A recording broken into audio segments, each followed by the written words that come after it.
শেষ মুহূর্তে জগদ্ধাত্রী সাক্ষী দিয়ে কেসের মোড় ঘুরিয়ে দিল এবং সাজা হলো দিব্যা সেন ও উৎসবের। হ্যাঁ প্রিয়বার 70 দেখা যাবে আজকের পর্বে। বিস্তারিত জানতে ভিডিওতে একটি লাইক দিয়ে পুরো ভিডিওটি দেখতে থাকুন। গল্পের শুরুতেই আমরা দেখতে পাবো জগদ্ধাত্রী সেজে দুর্গা সাইন ল্যাঙ্গুয়েজ ভুল বলেছিল, আর তখন থেকেই আমার যত সন্দেহ, আমার সন্দেহই ঠিক মা।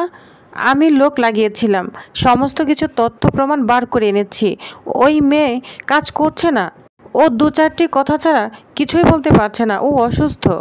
তখন বৈদেহী বলে মেহেন্দি, কিন্তু তুমি এত সব খবর কি করে জানলে? আর তখন মেহেন্দি বলে আমি হসপিটাল থেকে সমস্ত খবর জোগাড় করেছি। মা আপনি দেখুন না, আজকে কৌশিকী মুখার্জি এখান থেকে একবারে মুখ থুবড়ে বেরোবে। আর তখন জজ সাহেব বলতে থাকে অ্যাডভোকেট মিত্র বক্তব্য অনুযায়ী আপনি কিছু বলতে চান? তখন কৌশিকী বলে ইয়েস ইউর অনার, আমি কিছু বলতে চাই। জগদ্ধাত্রী মুখার্জি সম্পূর্ণই সুস্থ, যা শুনে তো সবাই অবাক হয়ে যায়। তখন জজ সাহেব বলতে থাকে তাহলে উনি কোর্টে নেই কেন? বলুন, উত্তর দিন। অকারণে আদালতের সময় নষ্ট করবেন না প্লিজ। আচ্ছা এই কেসের তদন্তকারী কে? আর তখন স্বয়ম্ভু উঠে দাঁড়ায়, বলছে আমি ইউর অনার। তখন জজ সাহেব স্বয়ম্ভুর উপর রাগান্বিত হয়ে যায়, বলছে আপনারা কি করছেন? আপনারাই বা কী করছেন? অযথা সময় নষ্ট করছেন আর নেসেসারি মানুষকে হ্যারাস করছেন। প্রপারলি ইনভেস্টিগেশন করুন, নতুন করে কেস জারি করুন, দেখুন কেসটা কি, প্রপারলি ইনভেস্টিগেশন করুন। প্রপারলি ইনভেস্টিগেশন করে কোর্টকে রিপোর্ট দিন। আমি আপনাকে নতুন করে ইনভেস্টিগেশন অর্ডার দিচ্ছি। তখন রাগান্বিত হয়ে জজ সাহেব তার রায় লিখতে যাবে, তখনই দুর্গা কোর্টে চলে আসে এবং জজ সাহেবের সামনে এসে বলতে থাকে সাক্ষী জগদ্ধাত্রী হাজির। এটা বললে জজ সাহেব অবাক হয়ে দুর্গার দিকে তাকিয়ে আছে। দিব্যা সেনের মুখটা একদম ফ্যাকাশে হয়ে যায়। মেহেন্দি, বৈদেহী মুখার্জি, উৎসব মুখার্জি অবাক হয়ে তাকিয়ে থাকে। তখনই দেখা যায় দুর্গা তার মাকে হুইলচেয়ারে নিয়ে কোর্টে চলে এসেছে। আর এদিকে কৌশিকী তো জগদ্ধাত্রীকে দেখে অনেক খুশি হয়ে যায়। তখন অ্যাডভোকেট মিত্র বলতে থাকে ইউর অনার দেখুন, সাক্ষী তো এখনও হুইলচেয়ারে বসে আছে, উনি সুস্থ নন, ওনার সাক্ষী ভিত্তিহীন। মহামান্য আদালতে সময় নষ্ট করা হচ্ছে। এদিকে কৌশিকী অনেক ভয় পাচ্ছে। আর তখন দুর্গা বলে ইউর অনার, আমার মাকে প্লিজ বলার সুযোগ দিন। আমি প্রে করছি আপনার কাছে, আমার মাকে প্লিজ বলার সুযোগ দিন। আমি মাকে শুধু হসপিটাল থেকে এখানে এনেছি, আমি রিকোয়েস্ট করছি ইউর অনার, একটিবারের জন্য আমার মায়ের কথাটা শুনুন। তখন মেহেন্দি মুখার্জি রাগান্বিত হয়ে তার জায়গা থেকে উঠে দাঁড়িয়ে বলে জগদ্ধাত্রী অসুস্থ, ও কিছুতেই কথা বলতে পারে না। আর তখন বলে আপনি বসুন। আর তখন জজ সাহেব দুর্গাকে বলে আচ্ছা আপনার মতো অসুস্থ, কখন কয়টায় মেডিকেল অ্যাডমিট হয়েছে, কি প্রেসক্রিপশন, কি ওষুধ দিয়েছে, সবই তো পেপারস আদালতে পেশ করা হয়েছে, তাহলে উনি কীভাবে কথা বলবে? আর তখন কৌশিকী বলে ইউর অনার, জগদ্ধাত্রী কথা বলতে পারবে, আমার বিশ্বাস, ওনাকে কথা বলার সুযোগ দিন। আর তখন জজ সাহেব বলে উনি যদি কথা বলতে পারে তাহলে কথা বলতে দেওয়ার আমার কোনো আপত্তি নেই, আর যদি না বলতে পারে তাহলে অযথা আদালতের সময় নষ্ট করবেন না প্লিজ। আর তখন দুর্গা রিকোয়েস্ট করলে জজ সাহেব মেনে নেয়। আর তখন কৌশিকীকে কাঠগড়া থেকে নেমে গিয়ে জগদ্ধাত্রীকে আসার অনুমতি দিয়ে দেয় জজ সাহেব। তখন জগদ্ধাত্রীকে কাঠগড়ায় নিয়ে আসে দুর্গা। তখন দুর্গা তার মা জগদ্ধাত্রীকে বলতে থাকে মা কথা বলো না, তোমাকে যে কথা বলতে হবে। তখন কৌশিকী বলে জগদ্ধাত্রী তুমি তো কথা বলতে পারবে, অবশ্যই পারবে। আর স্বয়ম্ভু বলে হ্যাঁ ও অবশ্যই কথা বলতে পারবে। তখন জগদ্ধাত্রীর পক্ষের উকিল বলতে থাকে ইউর অনার, আমি ডক্টর গুহ এবং ডক্টর ভৌমিককে আদালতের কাঠগড়ায় আসার জন্য অনুরোধ জানাচ্ছি। তখন জগদ্ধাত্রী উকিল বলতে থাকে না ইউর অনার, আদালতের সময় নষ্ট করছি না, আমার অনুরোধ আমার ক্লায়েন্টের সাক্ষীকে একবার অন্তত কনসিডার করা হোক। তখন জজ সাহেব বলে অ্যাডভোকেট চৌধুরী, ওনার সমস্ত রিপোর্টই তো আমার কাছে আছে, ওনার রিপোর্টে যা দেখছি ওনার তো কথা বলার কোন স্কোপই তো আমি পাচ্ছি না, কি করে কথা বলবে?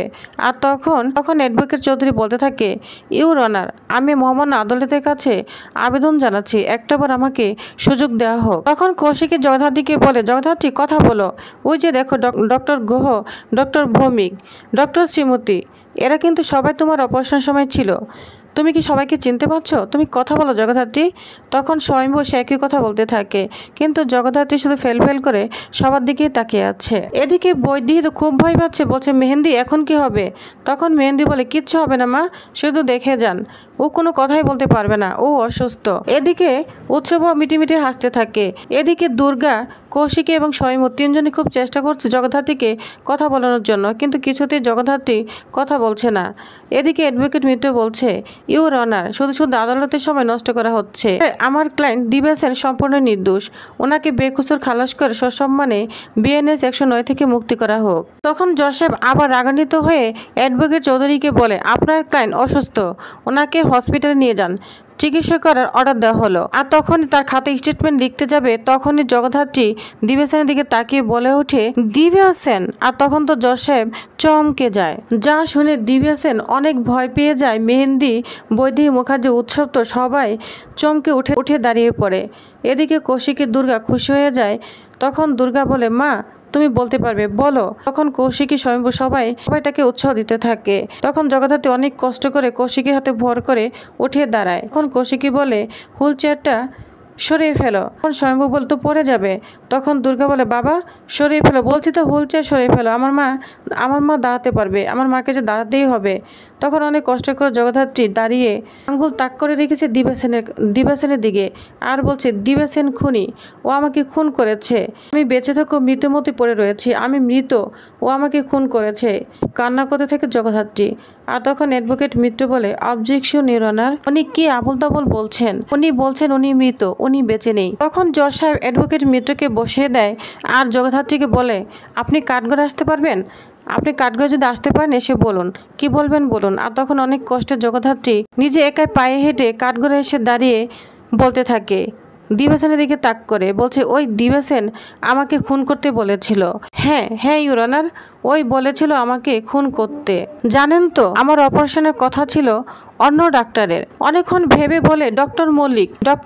ডক্টর মল্লিকের আমার অপারেশন করার কথা ছিল। আমি যখন অপারেশন থিয়েটারে যাই শেষ মুহূর্তে দেখি অন্য ডাক্তার। তখন অন্য ডাক্তার দেখে আমি চিৎকার করে উঠি, বলছি, ও কেন, ও তো আমার ডাক্তার নয়, ও কেন অপারেশন করতে আসছে? তখন পাশে একজন থেকে বলে, হ্যাঁ তুমি ঠিক বলেছো, ও তোমার ডক্টর নয়, যে ডক্টর অপারেশন করার কথা হয়েছিল ওকে খুন করা হয়েছে। ইউর অনার, আমি পালানোর চেষ্টা করেছি, কিন্তু সেখানেও আমি ব্যর্থ হয়েছি। আমাকে ইনজেকশন দিয়ে অজ্ঞান করে ফেলা হয়। আমি আস্তে আস্তে নিস্তেজ হয়ে পড়ি। তখন কে একজন বলে, অজ্ঞান হয়ে পড়ি। ওই অবস্থায় আমি একটু শুনতে পাই রোগী ব্রেন অ্যানেস্থেসিয়া হয়ে গিয়েছে, এখন ওকে খুন করব। এরকম আমি শুনতে পেয়েছিলাম ইউর অনার। তারপর আমি আর কিচ্ছু বলতে পারবো না, আস্তে আস্তে নিস্তেজ হয়ে পড়ি। তারপরে গভীর ঘুম। তারপরে এই যে গভীর ঘুম থেকে এখানে আমি কি করে এলাম? আমার দুর্গা কোথায়? আমার মেয়ে কোথায়? আমার স্বয়ম্ভু কোথায়? এটা বলে চিৎকার করতে থাকে। আর তখন কৌশিকী বলে, তুমি একা আসোনি, তোমার মেয়ে নিয়ে এসেছে, তোমার স্বয়ম্ভু তোমাকে এখানে নিয়ে এসেছে। তখন দুর্গাকে দেখে বলে, ওই যে দুর্গা, ওইটাই তোমার মেয়ে।